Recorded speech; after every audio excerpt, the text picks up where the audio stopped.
All right, y'all, I know it's been a while since we tapped in over here on the YouTube side of things. I definitely wanted to catch y'all up on some of the conversations we've been having over on Bleacher Report. And today we're going to be talking about the tight end position yet again. This is a position that Joe Schoen has addressed every year since he got here in 2022 when he drafted Daniel Bellinger in the 4th round. And then in 2023, where he traded the 3rd rounder that we had got from the Kansas City Chiefs from the Kadarius Toney trade to bring in Darren Waller. That didn't quite pan out after Darren Waller ended up retiring a season later. And then in 2024, he spent another 4th round pick on Theo Johnson in the 2024 NFL draft. And I just think that there's been a bit of a personnel disconnect at times, just at times, with Brian Daboll and with Joe Schoen. Isaiah Simmons comes to mind. But on the offensive side of the ball, I do think the utilization of the way that we've used tight ends has definitely been, a little bit of a disconnect there. And I really think it starts with opportunity. If you're going to spend this much draft capital on a singular position, then you should be utilizing these players. The New York Giants tight end room had just 64 targets in 2024. That was with 3 different tight ends on the roster: Chris Manhertz, Theo Johnson, and Daniel Bellinger. We had 310 targets go to just 2 wide receivers in Malik Neighbors and Wan'Dale Robinson. And it just screams that the New York Giants need more balance, not necessarily just in the running attack along with how we pass the ball, but just how we distribute the ball to the different pass catchers that are on this roster. But when speaking about opportunity, today I really want to focus on the red zone opportunities from the tight end position. Brian Daboll's best offenses in Buffalo were offenses that heavily utilized the tight end position, especially in the red zone. In 2020 and in 2021, the Bills were 3rd in scoring in the NFL. They had 18 red zone targets to the tight end in 2020 for 8 touchdowns. The following season in 2021, they had 19 red zone targets to the tight end position, and that was for 7 touchdowns. So you're looking at 15 red zone touchdowns to the tight end in a 2-year span. 15 is the magic number. The New York Giants had just 15 passing touchdowns, period, in 2024. So we got a lot of cleaning up to do. And targeting the tight end, in my opinion, will open up things for some of the other pass catchers on this roster. I think it'll open up things for guys like Malik Neighbors down the field to be able to create some more of those explosive plays, which we did not see in 2024. And when we did see all those explosives from Malik Neighbors, it happened on short receptions that he ultimately turned into yak and would have to get the necessary yardage after the catch by himself. So I just think if we can utilize the tight end here in the red zone in 2025, this offense should be able to move that much better. Now, when you look at the 2024 New York Giants, from a red zone tight end perspective, as far as targets go, you wouldn't be able to guess the minimal amount of red zone targets that the New York Giants had in 2024. It is just 3 red zone targets to the tight end position in 2024. One of those came from Greg Dulcich, who was not even on the roster. So technically, it was really 2 red zone targets from the New York Giants in 2024 that went to the tight end position. The targets to the tight end position in the red zone have decreased year by year by year. There was 8 targets to the tight end in the red zone in 2022. It fell all the way to 5 targets in 2023, and then it took a drastic dip to just 3 targets in 2024. To add that all up, in 3 seasons in New York, Brian Daboll has targeted the tight end in the red zone just 16 times for a decent amount of good 5 touchdowns. Daboll's last 3 seasons, when you compare what he did in New York versus what he did in his last 3 seasons in Buffalo, he targeted the Bills' tight ends 45 times in the red zone for 17 touchdowns. And when I was digging through and trying to find all this information on the tight end position for the New York Giants, it's definitely alarming when you compare it to the rest of the league. When you look at the top 10 tight ends in red zone targets from 2024, it is extremely obvious that the New York Giants have their work cut out for them in 2025. Travis Kelce led the league with 26 targets in the red zone this past year, followed by George Kittle, who had 21 targets. And I'll put the rest of the guys on the screen here in the top 10 so you can see. Theo Johnson had just 1 red zone target all season long, and that came in the game against the Cleveland Browns in the first half. Every other starting tight end in the entire National Football League had at least 5 red zone targets. And even when Brian Daboll had Darren Waller on the New York Giants roster in 2023, we still did not target the tight end position in the red zone that much. The only one that comes to mind is the last play against the Buffalo Bills in 2023, where the ball was a little bit overthrown, and it seemed Darren Waller should have got a penalty on the play called for him, which would have been a holding penalty that would have gave the New York Giants another opportunity to shock and surprise the Buffalo Bills. But what's in the past is in the past. Darren Waller only had 4 red zone targets in the entirety of the 2023 season. That was good for 47th in the NFL. The only year that we really had some success in the red zone targeting the tight end during the Brian Daboll era is in 2022. And you have to put an asterisk next to that because Brian Daboll was not the play caller in 2022. Mike Kafka took on the play calling duties in 2022. And it seems that we're going to get back to that this season as well. It seems like Mike Kafka will be taking over the play calling duties. Everything we saw coming out of OTAs and the stuff that we're seeing early in the training camp, period here, it seems like Mike Kafka's been in the ear of the quarterbacks, and it seems like he's going to be the guy. But in 2022, Daniel Bellinger had 6 red zone targets for 5 receptions and 2 touchdowns. Daniel Bellinger even had a red zone touchdown on the ground when they gave him a little jet sweep, and he ended up finding his way into the end zone. So the Giants got to find a way. I don't care if you're going to be handing the ball off to a tight end, but I would prefer it if we're going to be throwing the ball, to be honest. But these numbers are alarming from the starting tight end position and from the whole entire unit in general. The Giants' total red zone attempts per game has still been criminally low, even when you factor in 2022. In 2022, we were 20th in the NFL, 2.8 red zone attempts per game. This is not just from the tight ends. This is from the entirety of the offense. In 2023, it dipped down just a little bit to 2.5 red zone attempts per game. That was 27th in the NFL.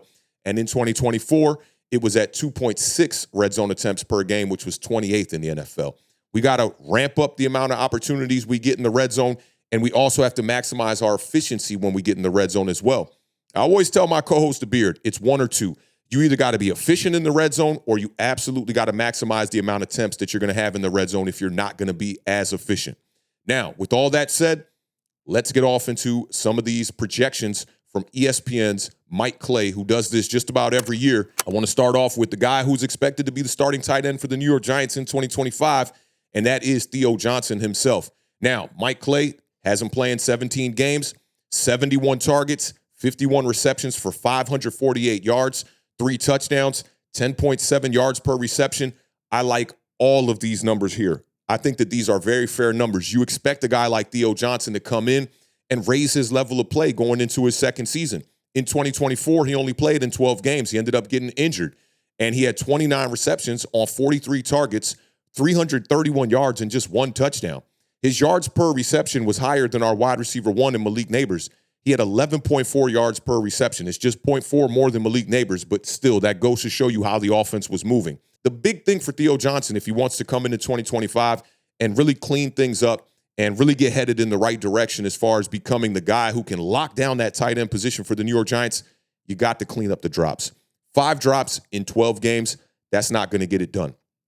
But Theo Johnson has shown that he is a guy that can not only make the contested catch, but he can also break tackles as well. He had a contested catch rate of 62.5%. He caught 5 of his 8 contested targets on the season, and he forced 3 missed tackles on the year, all 3 of them happening in the Week 13 game against the Dallas Cowboys, and that was the game that he was ultimately knocked out in and injured and ended up being on IR for the rest of the season.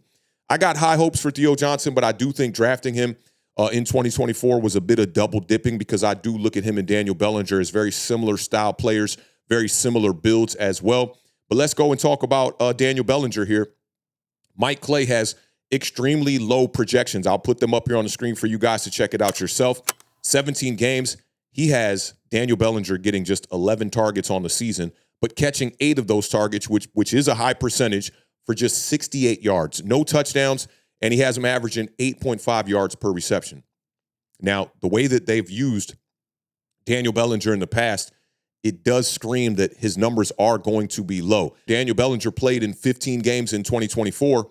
He had 14 receptions on 14 targets for 125 yards, 0 touchdowns, 8.9 yards per reception, 52 yards after the catch, and 0 drops on the year.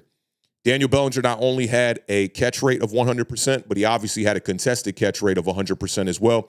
He was 2 for 2 in that regard, and he forced 2 missed tackles on the season. Just 1 red zone target all year. It's extremely hard to be effective. What's crazy about Daniel Bellinger's red zone target is it happened in Week 1 versus the Minnesota Vikings with 10 minutes left in the first quarter. The score was 0-0. I don't understand why the New York Giants have not found a way to utilize Daniel Bellinger a little bit more. You know, I thought that when we first brought him in as a rookie and then followed up in his sophomore year bringing in Darren Waller, I thought that meant that the New York Giants were going to run a lot more 12 personnel with 2 tight ends on the field. I think that these numbers from Mike Clay could be possibly pretty accurate here, and you look at the history of the way that Daniel Bellinger has been used, and I can understand why these projections look the way that they look. You've also got Thomas Fidone, who was drafted in the 7th round of the 2025 NFL draft. You got Chris Manhertz with emphasis on man because that dude is built like a straight-up tank. And then you got Greg Dulcich, who is currently still on the roster as well. Someone's going to be the odd man out here. I don't think it's going to be Chris Manhertz. I really don't think it's going to be Thomas Fidone, being that they just spent some draft capital on him in the 2025 NFL draft. But all in all, I do like the projections from ESPN's Mike Clay. I think that they're pretty spot on. But before we get out of here, there's one thing I want to talk about here. Is there a possibility that the Giants coaching staff is sleeping on Daniel Bellinger? This is a guy that has been efficient pretty much across the board for his entire career, outside of the penalties in his first couple of seasons, which were a bit egregious to start his career. He had a 100% catch rate in 2024. He has a 70% career contested catch rate, only on 10 targets. He's caught 7 of them. He's also caught 90% of his career targets. He's never been under an 80% catch rate in any season. He is now, in 3 years, got 72 receptions on 80 targets, and he has just 2 career drops. He had 3 touchdowns as a rookie, where he saw the majority of his red zone targets, which was 6 in his rookie year, which dropped down to 1 in 2023 and 1 in 2024. You would think that this kind of productivity would warrant more playing time for Daniel Bellinger, but the percentage of his snaps has decreased year by year by year. As a rookie, he played 72% of the snaps. In 2023, he played 62% of the snaps. And then in 2024, he watched his snap count get cut in half. To see that Daniel Bellinger played 62% of the snaps with Darren Waller on the roster, and then when you bring in a rookie that you drafted on day 3 in Theo Johnson in 2024, his snaps get cut in half. I really don't understand that. Some people even think that Daniel Bellinger will be the odd man out. I'm not too sure about that. It's very hard to understand how the New York Giants front office really views Daniel Bellinger, being that they've addressed the tight end position every year since he got here. Noah Fant is still on the market. That is a hot name. I do think that, you have to do your due diligence and explore all the free agents that are out there and see if it makes sense. Noah Fant is an extremely proven player in this league. He's a guy that has shown you he can get in the end zone. He can get the yards. He can get the yak. Very reliable hands. He's also a good blocker when you got to put him in line on the line as well. But I do think the Giants have a very crowded tight end room, so it would be very difficult to bring in another tight end here. So with all that said, does Theo Johnson possibly take the leap this season? Could Daniel Bellinger earn a little bit more playing time considering how efficient he's been at the position?